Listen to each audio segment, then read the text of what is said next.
Bien. Merci beaucoup.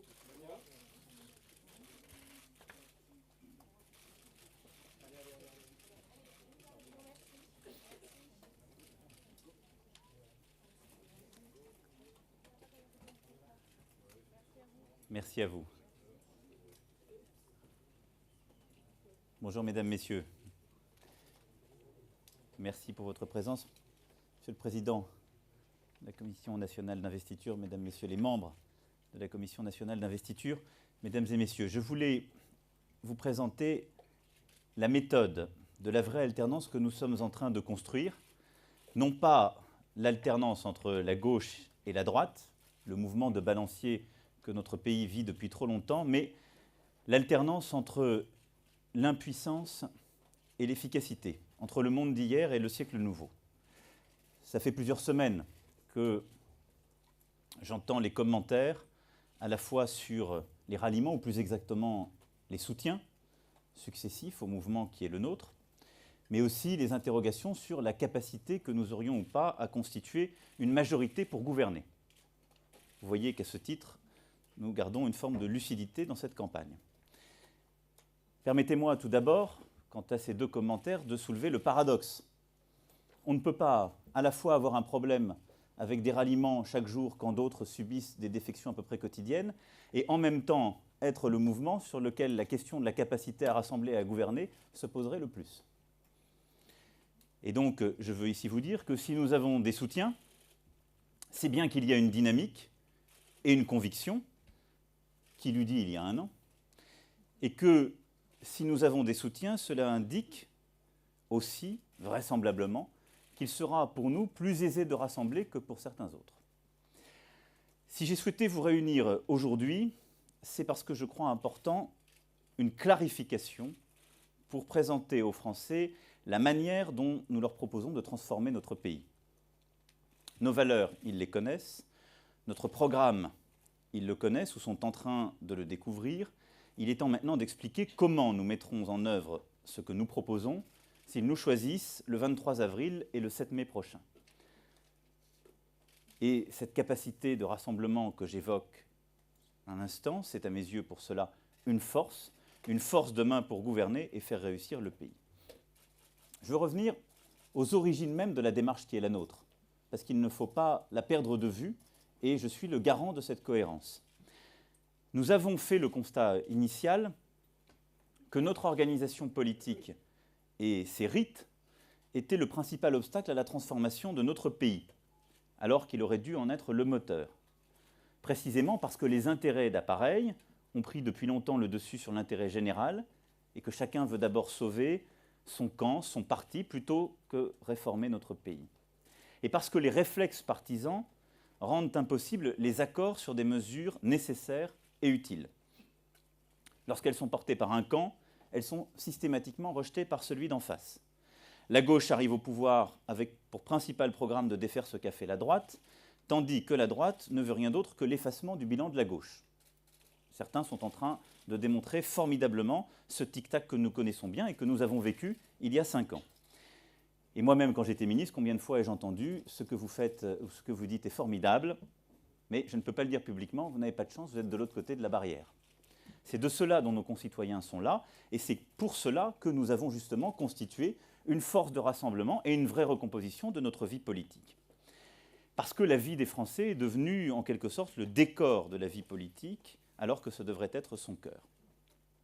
En Marche a été créé justement pour libérer plus, protéger mieux les Français, dépasser ce clivage devenu aujourd'hui obsolète, et pour faire travailler ensemble tous ceux qui partagent nos valeurs et notre projet, peu importe le camp d'où ils viennent. Pour changer aussi les usages et pour changer les visages. Parce qu'on ne peut pas faire du neuf avec du vieux. Et donc, ce progressisme que nous avons refondé, et que nous sommes en train de refonder, a 4 objectifs simples. L'efficacité d'abord, un rassemblement cohérent ensuite, un renouvellement profond et une moralisation sans précédent, enfin, de notre vie politique. C'est dans cet esprit que j'ai présenté il y a quelques semaines notre programme et un contrat avec la nation autour de l'éducation et de la culture, du travail, d'un modèle de croissance reposant sur le numérique et l'écologie, une vraie politique de sécurité et de laïcité, d'une modernisation et moralisation de notre vie publique et d'une politique européenne volontariste.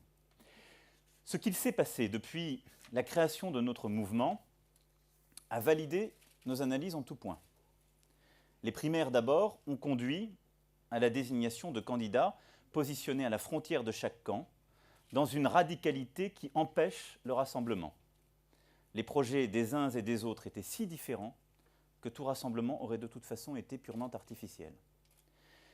Ensuite, les turpitudes d'un système politique décomposé apparaissent au grand jour, tous les jours, aux dépens de cette campagne et des candidats qui veulent parler du fond et de leurs projets. Et c'est à ce titre profondément surprenant qu'il faille ces révélations pour que ceux qui sont concernés en prennent subitement conscience. Et je crois qu'aujourd'hui, notre pays n'a besoin ni de la gauche de 1981, qui était tout à fait adaptée, mais à 1981, ni de la droite de 1934, qui espérait la radicalisation des Français contre nos institutions, ni d'un extrême démagogique qui consiste à trahir immédiatement ceux qui nous ont élus. C'est pourquoi j'ai présenté ma candidature à l'élection présidentielle avec un objectif qui est donc de transformer notre pays, et je vous le dis ici très clairement, de tourner la page. De tourner la page des 5 dernières années, mais plus largement, de tourner la page des 20 dernières années et des pratiques politiques qui les ont accompagnées. Pour cela, il faudra constituer un gouvernement. Celui que je nommerai, si les Français me choisissent, aura les caractéristiques suivantes. Il sera dirigé par un Premier ministre que je choisirai pour ses compétences, pour son expérience, y compris politique, pour sa capacité à faire travailler ensemble et à obtenir le résultat de la large majorité que nous travaillons à construire. Je ne ferai pas mon gouvernement avec les états-majors des partis politiques. Il sera composé d'une quinzaine de ministres, tout au plus, qui seront d'abord choisis pour leur qualité et pour leur expérience, notamment en rapport avec leur portefeuille, pas pour leur supposé poids politique. Il faut, à ce titre, en finir avec les ministres qui n'ont d'autre légitimité que celle d'un apparatchik. Ils seront issus pour une partie conséquente de la société civile, dans toute sa diversité, car il faut en finir avec une classe politique qui est encore aujourd'hui trop largement composée d'hommes de plus de 50 ans et dont trop peu ont connu le monde du travail. Il sera composé pour moitié de femmes, y compris, bien sûr, à des ministères de premier plan. Enfin, les responsables que seront les ministres seront en charge de leur ministère, de leur administration, avec une feuille de route claire, parce que là aussi, il faut en finir avec en quelque sorte un président qui serait responsable de tout, ou la chambre d'appel des desiderata de chacun. C'est le Premier ministre qui les animera et qui sera responsable de ce que les orientations que j'aurai fixées soient suivies et que les objectifs que j'aurai fixés soient atteints. Par exemple, j'ai donné une feuille de route claire en matière de dépenses publiques. Eh bien, il appartiendra à chaque ministre d'être en charge des mesures à prendre pour réduire justement ces dépenses, qu'il s'agisse de dépenses d'intervention, de l'organisation de son ministère et de sa fonction publique ou de ses achats. Aujourd'hui, nous sommes dans un régime où une forme d'irresponsabilité politique ministérielle s'est installée, s'y est substituée une forme d'hyper-responsabilité du président de la République. Ce n'est ni le sens de nos institutions, ni ce qui permet, dans la durée, de redresser notre pays. Ce gouvernement pourra s'appuyer sur une majorité parlementaire. Elle sera obtenue grâce à la cohérence dont les Français ont toujours fait preuve. Si c'est notre projet qui est choisi, il ne fait pas de doute que les Français iront jusqu'au bout de leur choix et nous donnerons les moyens de l'appliquer. Je rappelle que l'on nous a opposé à peu près chaque étape de notre démarche l'impossibilité supposée de la franchir lorsque l'on n'a pas derrière soi une machine partisane ou bien l'expérience ou que sais-je encore. Or, je constate que nous sommes aujourd'hui la première force militante de France, avec plus de 230 000 adhérents, 8 000 événements depuis le début du mois de mars seulement. Nous sommes la première campagne présidentielle intégralement financée par nos concitoyens et capable de lutter à armes égales avec les partis traditionnels qui reçoivent plus de 20 millions d'euros de subventions publiques par an. Nous n'avons pas obtenu 500 parrainages d'élus, mais plus de 1800. Et je dois vous avouer que je suis stupéfait de voir qu'encore de nombreux responsables ou commentateurs prétendent ou espèrent que nous serions dans l'incapacité d'avoir une majorité parlementaire. Nous sommes la seule formation qui accueille chaque jour des soutiens. Quand le candidat du Parti socialiste est soutenu du bout des lèvres par la majorité des siens, quand le candidat des Républicains fait campagne sans ses compétiteurs de la primaire qui ont déserté le champ de bataille. La question de la majorité ne se pose pas à nous. Elle se pose à ceux qui voient leur soutien se réduire comme peau de chagrin. Elle se pose à ceux qui ont déjà des frondeurs avant même les élections législatives. Voici comment nous allons parvenir à constituer cette majorité parlementaire. Outre l'argument de cohérence que je viens d'évoquer, nous obtiendrons cette majorité grâce à la qualité de nos candidats. J'ai noté le mépris que pouvaient avoir certains devant l'idée que des citoyens puissent aspirer à devenir des responsables politiques. Les citoyens peuvent s'exprimer sur Internet, ils ne sont jamais simplement Internet. Il y a en effet aujourd'hui 14 000 candidatures qui ont été recueillies de manière parfaitement égalitaire et je m'en félicite. Ce qui veut dire que des parlementaires en place ont soumis leur candidature en ligne sur Internet comme l'ont fait tous nos concitoyens. Je considère que c'est une forme de santé démocratique et je m'en félicite.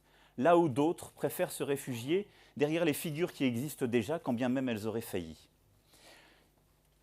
Et donc, nous aurons aujourd'hui des candidats qui seront pour moitié issus de la société civile. Ces 14 000 candidatures sont en cours d'examen. Dans les prochaines semaines, la Commission nationale des investitures aura achevé son travail et je veux ici l'en remercier son président pour le travail extrêmement conséquent qui a été conduit durant ces dernières semaines, qui est inédit dans notre vie politique, mais qui est à la hauteur de la refondation que nous sommes en train de construire. De bonne foi, toutes ces candidatures ont été examinées et sont en train de faire justement apparaître des profils. Je peux déjà vous dire que ces candidatures sont d'une qualité remarquable, qu'elles signent concrètement le retour de la société civile à la politique, et ce sera à ce titre une grande bouffée de renouveau à l'Assemblée nationale. Et je voudrais ici qu'on sorte de cette schizophrénie collective, où chacune et chacun aspire sans cesse au renouveau pour ne le chercher que dans le visage des anciens.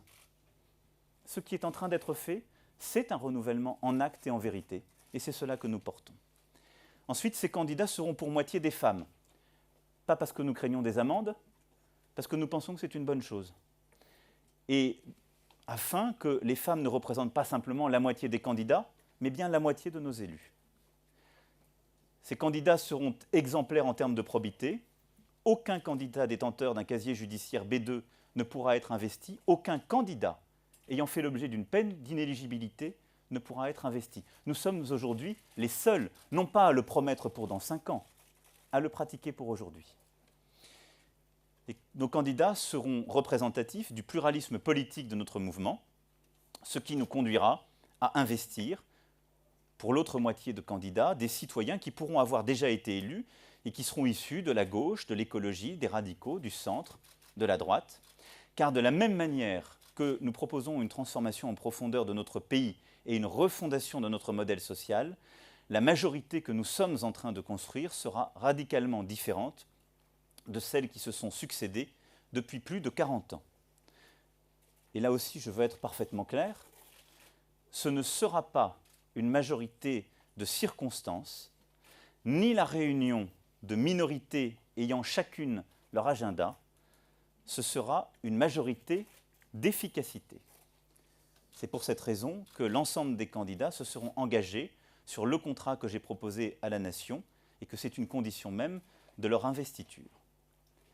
Très concrètement, cela signifie que par vagues successives, dans les prochaines semaines, et d'ici au lendemain du second tour de la présidentielle, nous investirons 577 candidats. Chacun de nos candidats sera investi sous la bannière de la majorité présidentielle et non d'une étiquette ancienne. et devra se rattacher politiquement et administrativement à cette majorité. Notre mouvement est aujourd'hui ouvert, mais cohérent, et j'entends qu'il le reste. Il pourra y avoir des sensibilités différentes dès lors que l'accord sur les grands chantiers à conduire est total. Il n'y aura aucun accord d'appareil, aucun accord avec des groupes. Chaque candidat à l'investiture devra se soumettre individuellement à la procédure que nous avons mise en place, comme tous les citoyens qui l'ont déjà fait. Il est entendu que les candidats qui seront investis le seront au nom de la cohérence de leurs engagements et du soutien sans faille qu'ils s'engageront à apporter à notre programme et à nos priorités. Tous nos élus devront se soumettre à des règles nouvelles de moralisation de notre vie publique. À ce titre, je me réjouis pour ma part de la réponse claire hier apportée par la Haute Autorité de transparence pour la vie publique suite à la saisine pour mon cas personnel par l'association Anticor qui a permis d'établir qu'il n'y avait aucun doute, contrairement à ce que d'aucuns se plaisent encore à rappeler aujourd'hui, sur le patrimoine de votre serviteur. Mais pour le reste, avant même l'adoption de toute loi de moralisation de la vie publique et de la vie politique, qui fait partie de notre projet et de notre priorité, je souhaite que l'ensemble des candidats qui seront investis respectent l'ensemble des règles d'ores et déjà édictées. Pas plus de 3 mandats identiques successifs, pas le droit d'embaucher des membres de sa famille, cette règle est d'ailleurs écrite dans notre charte depuis le premier jour d'existence d'En Marche, et pas le droit d'exercer des activités de conseil en parallèle de son mandat. À ce titre, notre pratique, là aussi, anticipera le changement législatif que nous souhaitons porter. Pour conclure, vous l'avez compris, je suis heureux que notre démarche suscite un intérêt chaque jour grandissant. Le soutien des citoyens, je m'en réjouis. Mais l'agenda caché des politiciens, je m'en méfie. Nous n'avons pas fait tout cela depuis le 6 avril 2016 pour continuer à faire pareil ou à faire avec les mêmes. Je veux donc ici être là encore très clair avec vous et vous dire que tous les soutiens sont les bienvenus, mais qu'aucun soutien ne m'empêchera de réformer et d'avancer. Je ne trie pas les soutiens, pas plus qu'on ne trie les bulletins de vote. Mais un soutien vaut une voix, pas une investiture, pas une participation à la campagne, pas une modification de notre programme. J'imposerai, si les Français me font confiance, le renouveau dans la méthode, le renouveau dans les pratiques, le renouveau dans l'équipe gouvernementale. Le gage de notre succès futur, non pas dans la conquête du pouvoir, mais dans la transformation de notre pays, c'est notre liberté. Et notre liberté, elle tient aujourd'hui au fait que nous ne devons rien à personne d'autre qu'aux Français. Je serai ainsi fidèle aux engagements que j'ai pris devant eux. Désormais, les choses sont claires. Durant les quelques 25 jours qui nous séparent du premier tour de l'élection présidentielle, je n'exclus pas que d'autres responsables de la vie politique, de gauche ou de droite, s'expriment sur notre projet ou sur leurs propres choix. Je ne serai pas le commentateur quotidien de ces prises de parole. Je veux consacrer les 25 jours restants avant le premier tour à convaincre les Français sur le fond, pas à commenter l'actualité politique. Je veux consacrer ces semaines à venir à réunir le maximum de suffrages, à faire en sorte de convaincre le maximum de Français, d'abord de se déplacer pour exprimer leur voix, de les convaincre que le projet que nous portons est digne d'adhésion, qu'il est porteur d'espoir et d'une vraie transformation du pays. Et je veux en particulier m'adresser aux 40% de nos concitoyens qui se déclarent encore aujourd'hui indécis. C'est à mes yeux la priorité des jours et des semaines de campagne à venir, au-delà de toutes les vicissitudes ou de tous les commentaires de notre vie politique. Je vous remercie pour votre attention et je vais maintenant répondre à quelques-unes de vos questions.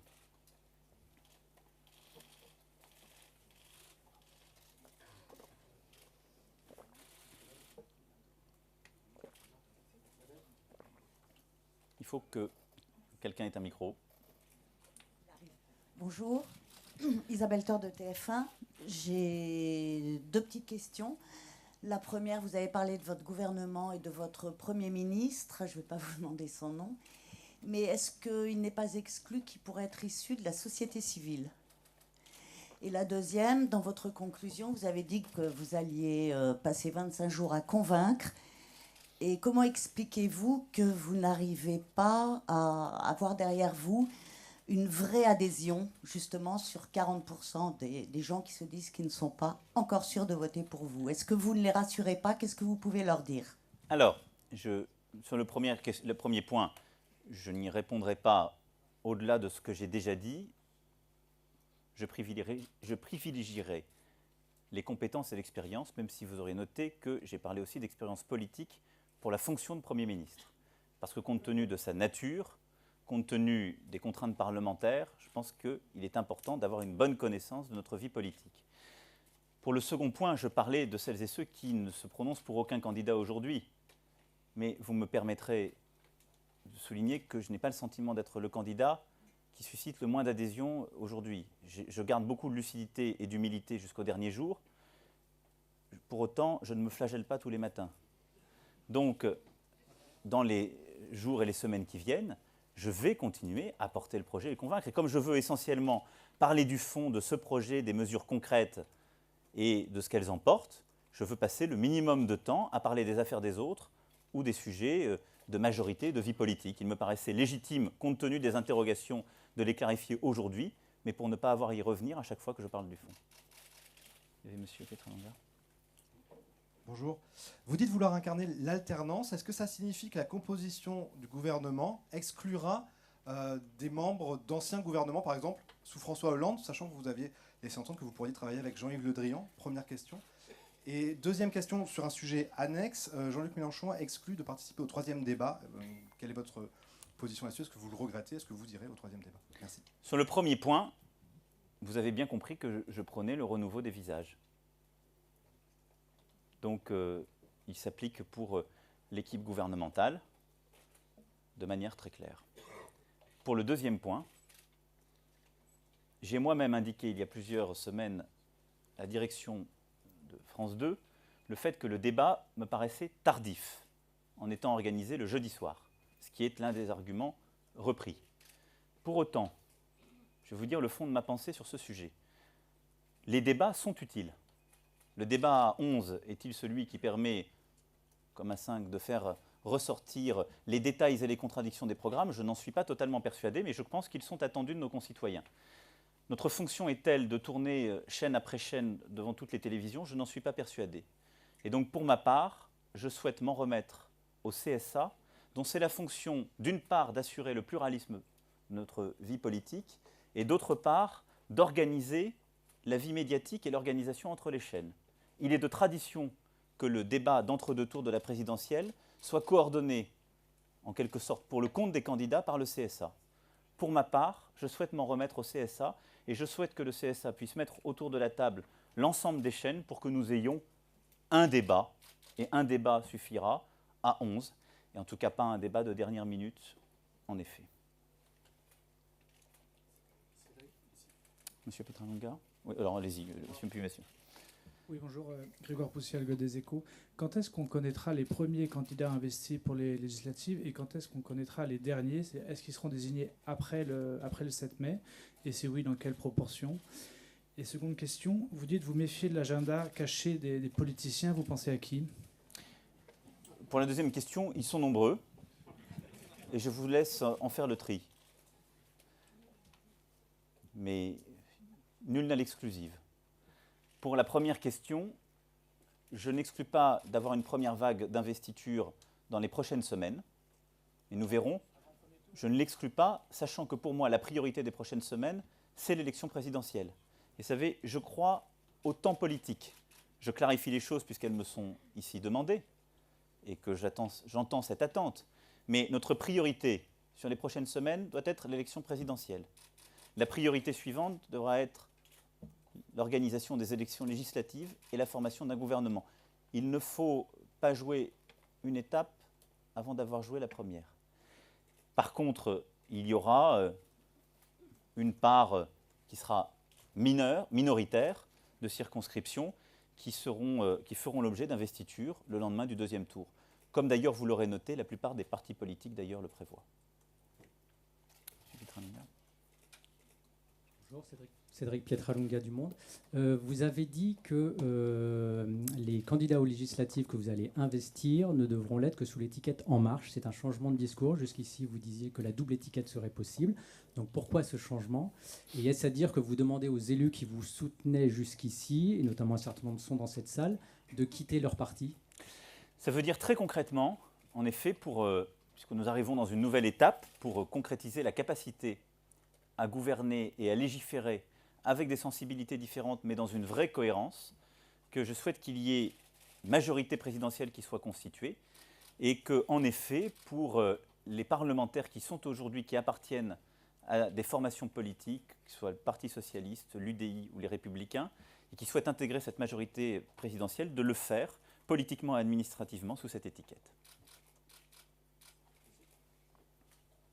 Bonjour, François-Xavier Bourmeau, Le Figaro. Pour revenir sur votre gouvernement, vous avez dit vouloir former un gouvernement si vous êtes élu d'une quinzaine de ministres. Il y en a à peu près autant aujourd'hui. Est-ce que ça veut dire que vous ne nommerez pas de secrétaire d'État ou de ministre délégué? Ça veut dire qu'il y en aura un peu moins qu'aujourd'hui, d'une part. Ça veut dire qu'il n'y aura pas de ministre délégué, d'autre part. Et ça veut dire qu'il y aura quelques secrétaires d'État, mais pour lesquels il n'y aura pas de compétences administratives et ministérielles affectées. Je m'explique. Je suis favorable à un modèle où le ministre est en charge de l'ensemble de son périmètre ministériel, avec justement une attribution claire, définie par le Premier ministre et ses services. Et que les secrétaires d'État sont affectés auprès du ministre pour alléger sa charge, pour partager son action, mais pas avec une compétence ministérielle et un décret d'attribution propre. Bonjour, Francis Brochet pour les quotidiens régionaux du groupe EBRA. Dans l'hypothèse où, si vous êtes élu, vous n'avez pas de majorité absolue à l'Assemblée de députés En Marche, comment concevez-vous de construire vos majorités? Est-ce que vous construisez une majorité stable en passant un accord avec tel ou tel groupe au pluriel? Ou est-ce que les majorités sont selon les textes, selon les textes discutés? Et je viens de répondre à votre question. Je compte bien avoir une majorité stable. Non mais, je veux dire, de poser cette question à tout le champ politique. Je ne vais pas faire des majorités au taquet, au cas par cas. Il y a eu dans notre vie politique une circonstance comparable, en 1988, voilà, où il y a eu une constitution à ce moment-là d'une majorité qui était fragile. Vous avez les outils constitutionnels qui vous permettent d'avancer et la capacité à convaincre et à parler. Pour autant, permettez-moi de noter que dans notre vie politique, ces questions que vous évoquez, elles étaient soulevées au général de Gaulle en 1958, à François Mitterrand en 1981, à peu près dans les mêmes termes. À chaque fois qu'il y a eu des renouvellements profonds ou des refondations. Je vais être simple avec vous. Si les Français ne veulent pas d'un renouvellement et d'une refondation de notre vie politique, ils ne m'éliront pas président de la République. C'est leur choix le plus souverain.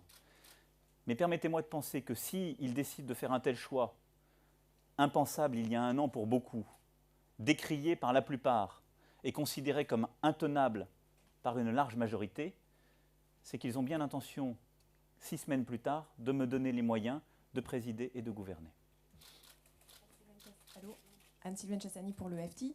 2 questions. Vous dites un Premier ministre, donc j'imagine que ça ne peut pas être une femme. Je parle de la fonction. D'accord, Mais donc ça peut être une femme. J'ai été très clair sur ce Vous point. dites toujours toutes celles et ceux, donc je me posais la question. C'est mon hommage à cet égard à la sensibilité anglo-saxonne qui a ses vertus. Non, je l'ai dit. Pour moi, c'est avant tout un critère de compétence et d'expérience. Si possible, j'aimerais que ça puisse être une femme. D'accord. Ma deuxième question était concernant votre demande que les candidats aux législatives puissent avoir la bannière En Marche. Est-ce que ça ne va pas en dissuader certains, notamment au centre droit, qui quand même voient une façon... Quand même, il y a un mouvement d'alternance qui va peut-être se produire, en tout cas qui a envie de se produire aux élections législatives. Donc si vous dites, si vous imposez à vos candidats d'être sous votre bannière, essayez d'avoir un peu une hésitation pour ces candidats à droite, et du coup être un peu le candidat du centre-gauche. ou la majorité de centre-gauche. Je vais vous dire très clairement, je n'aspire pas à être un président de la 4e République. Donc, je conçois que beaucoup aujourd'hui ont conscience que les choses étant en train de changer, ils cherchent à recréer en quelque sorte des chapelles politiques dans l'organisation existante. Simplement, moi, je veux de la cohérence pour agir. Je veux de l'efficacité. Je vais être très franc avec vous, les états d'âme des uns et des autres ne sont pas ma priorité. Ma priorité, c'est de convaincre les Français de gagner cette élection et ensuite de pouvoir mener une politique à la hauteur des attentes des Français. Je les vois tous les jours, nos concitoyens. Ils veulent de l'efficacité. Et donc, je veux une majorité d'efficacité. Donc, je veux simplement des femmes et des hommes qui sont prêts à aller derrière cette bannière majorité présidentielle.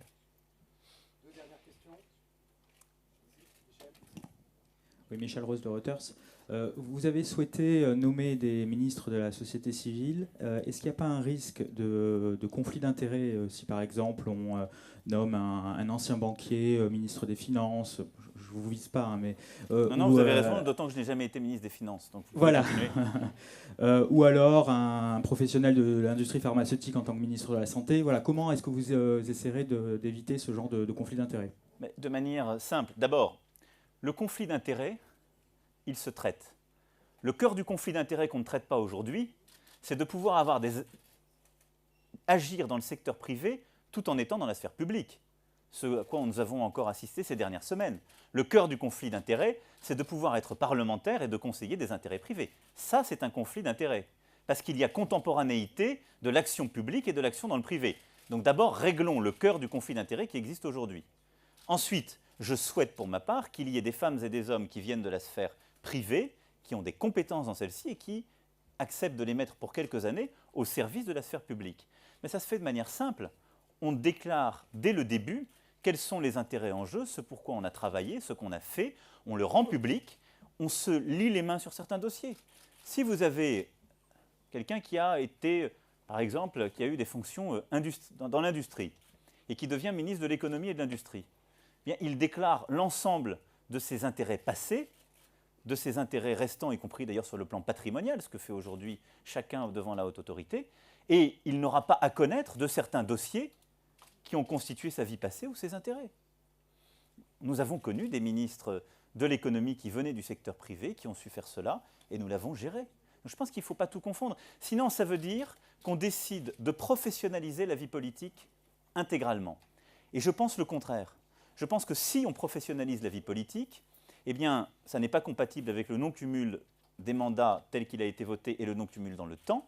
Et ensuite, je pense que c'est ce qui construit la déconnexion de nos responsables politiques, qu'ils soient législateurs ou gouvernements, à l'égard des préoccupations de nos concitoyens et de la réalité des secteurs.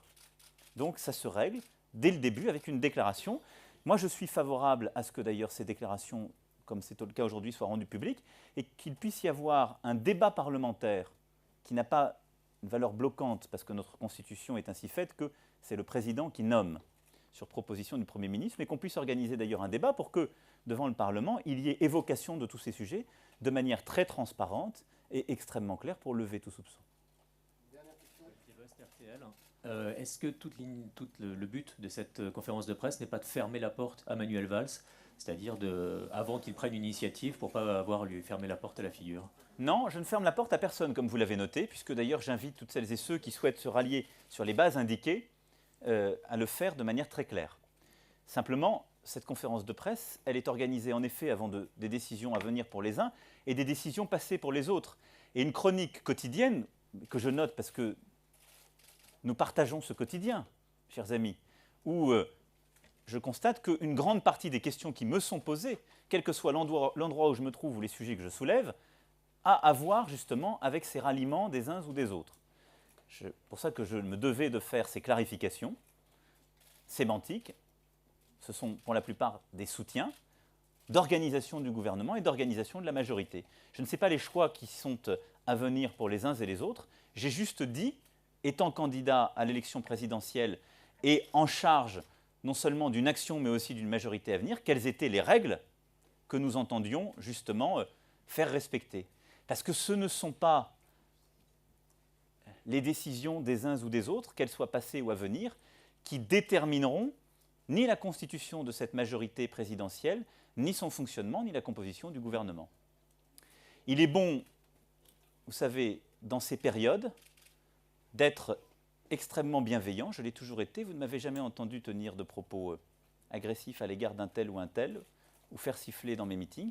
D'être en même temps très clair. Moi, j'aspire à présider.